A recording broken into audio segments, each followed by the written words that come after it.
naurattaa. Ällistyttää. No niin.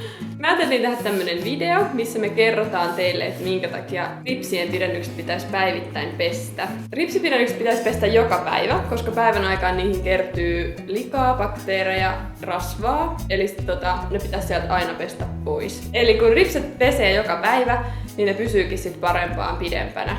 Parempana.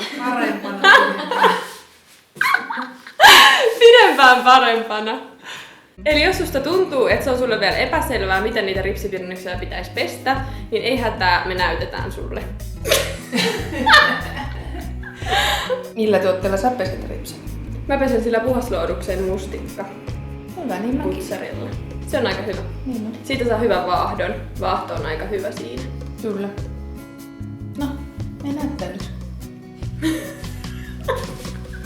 Eli mä tykkään käyttää tätä puhasluoduksen mustikkaputsaria. Tää on siis geelimäistä ja tää on superriittosaa. Kun tää on geelimäistä, tää voi laittaa ihan semmosen pienen nökäreen tuohon kädelle ja veden kanssa sit vaahdottaa, niin siitä tulee tosi hyvä.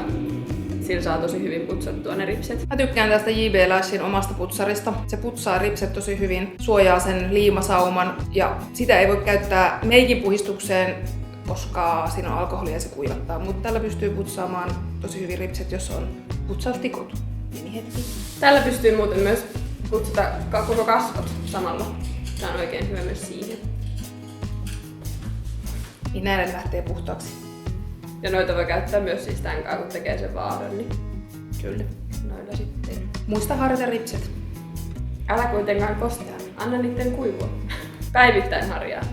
Eli ensin mä otan tätä puhdistustuotetta tämmösen suurin piirtein herneen verran tähän kämmenelle. Eli semmonen nökärs siihen kämmenelle ja sit veden kanssa vaahdottaa sen tosi huolellisesti. Sitten sen jälkeen hieroo sen tohon ripsille, putsaa ylhäältä ja alhaalta, levittää sormenpäille esimerkiksi. Käy sen muutaman kerran läpi. Sen jälkeen sitten huolellisesti huuhtelee veden kanssa ne, et sinne ei jää sitä vaahtoa ollenkaan. Sitten sen jälkeen pyyhkeellä kevyesti painelee ne ripset kuivaksi.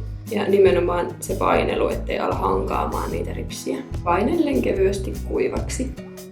Sitten odottaa, että ne kuivuu ne ripset kunnolla ja sen jälkeen vasta sitten harjaa huolellisesti. Eli märkiä ripsiä ei kannata harjata.